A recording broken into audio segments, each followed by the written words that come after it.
vu, Michel Odoul, et je crois qu'on va passer au poignet, il me semble, avec vous. Claudie, bonjour. Oui, bonjour. Écoutez, merci de me recevoir. Je vous en prie. Voilà, je vous appelle parce que je viens d'ouvrir mon entreprise dans le bâtiment, dans l'aérogommage. Et en fin de compte, depuis que je me suis relancée, là, j'ai des difficultés au niveau des poignets, au niveau aussi des phalanges, de le côté mouvement du doigt, etc. En fait, j'ai des gênes et ça me pose question et j'aimerais pas avoir des soucis, sachant que je viens juste de me lancer, quoi. Et vous avez rien fait de particulier pour qu'il y ait des douleurs au niveau des poignets Écoutez, après j'ai été peintre en bâtiment pendant 10 ans. Est-ce que c'est le fait d'avoir que mes poignets étaient sollicités longtemps? J'avais fait une pause professionnelle, alors est-ce que c'est me relancer qui cause ça? Mais ça me lance même la nuit. Et je sais pas. Alors je crois que sur le plan de la mécanique, déjà là aussi, il va falloir apporter des réponses, évidemment, parce que quand il y a des tensions au niveau articulaire, quelle que soit l'articulation, il y a déjà un premier niveau de réponse qui est la question mécanique. Sur la question mécanique, la première chose qu'il faut faire valider et vérifier, c'est si vous n'êtes pas en train de vous préparer un canal carpien, c'est-à-dire quelque chose... Voilà. Donc, mais ça, écoutez, il n'y a rien de dramatique et de définitif, ça se traite là aussi très bien avec des gens qui savent comment il faut travailler, comment il faut faire. Le canal carpien n'est pas un problème de poignet, c'est un problème du fascia brachial, c'est un problème donc de ce qui se passe au niveau de l'avant-bras, c'est-à-dire que si vous appuyez sur la partie médiane avant de l'avant-bras, ça peut être quelque chose de très sensible et de tensionnel, et ça remonte jusqu'au niveau des cervicales. Par conséquent, si vous avez dans votre environnement ou dans votre région un ostéopathe qui est capable de travailler ça, ou sinon un praticien shiatsu éventuellement, il y a vraiment un vrai bénéfice à aller travailler dans ces directions-là, surtout si c'est une aggravation pendant la nuit. Cette aggravation pendant la nuit, elle est, et on va y venir sur le champ du symbolique, elle est sur le fait d'abord qu'effectivement le corps ne peut pas se relâcher, se détendre. Et donc je vous inviterai à faire mécaniquement quelques exercices pour relâcher et détendre. Donc vous croisez les doigts de la main, vous faites bouger les articulations, vous étirez les poignets dans toutes les directions. Même ne faire ça que 2-3 minutes chaque soir avant de se coucher, c'est déjà éliminer une partie des tensions emmagasinées dans la journée. Le fait que ça s'aggrave pendant la nuit, ça veut dire que pendant la nuit, écoutez, je suis désolé de vous apprendre cette mauvaise nouvelle, mais vous serrez les poings. Et si vous serrez les poings, il peut y avoir 2 raisons. C'est soit parce que vous retenez de dire ou d'exprimer quelque chose, soit parce que, au contraire, vous voulez absolument tenir et maîtriser. Et étant donné ce que vous avez évoqué sur votre nouvelle activité, je pense que c'est plutôt de ça dont il s'agit.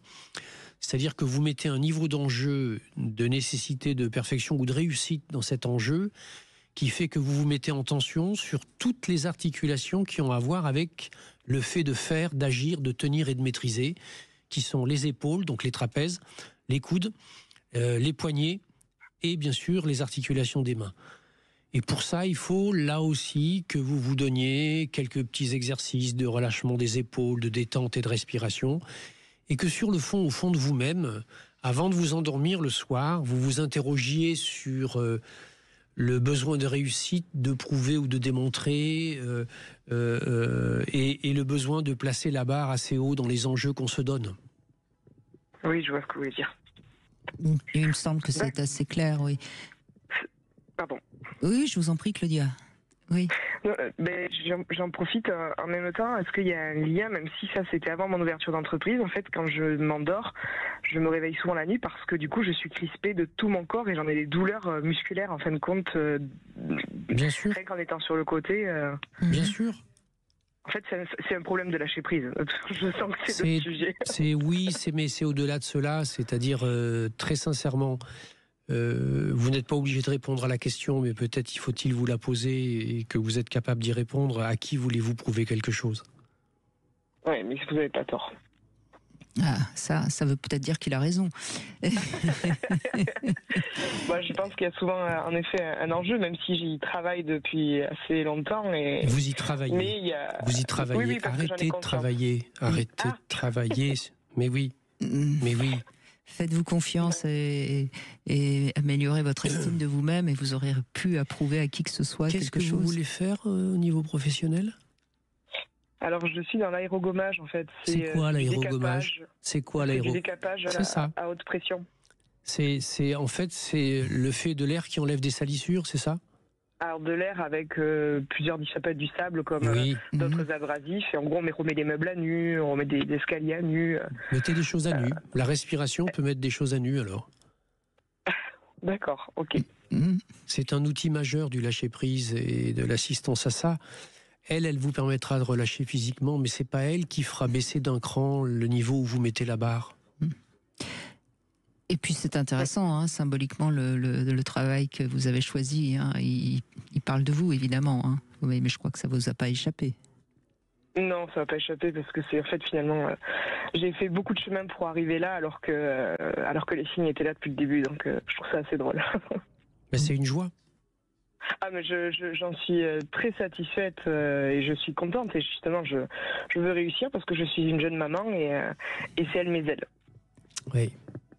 Bon, eh bien vous allez y arriver si vous y mettez toute Pensez la confiance et toute la comment dirais-je, oui, la joie, hein, et non pas la tension. Et tous ces petits exercices du soir qui semblent petits, ridicules, ne pas avoir d'action, ça n'est pas très grave, faites-les. Non, mais vous avez raison parce qu'en plus je l'ai eu fait mais je suis pas régulière. Donc en fin de compte vous me mettez un petit coup de pied aux fesses et je vais me remettre dedans. Ah oui. Puis je vais vous en mettre un deuxième, c'est si vous le faites pas pour vous, faites-le pour votre enfant. Oui, bon, ben là c'est un gros coup là. Mais vous avez raison. Merci en tout cas. Mais je vous en prie, merci à vous et merci de votre confiance. On fait une petite pause, on va se retrouver avec le Sexo Conseil et on va parler de 3 philosophes qui ont donné des visions de la sexualité qui sont parfois intéressantes justement à revisiter.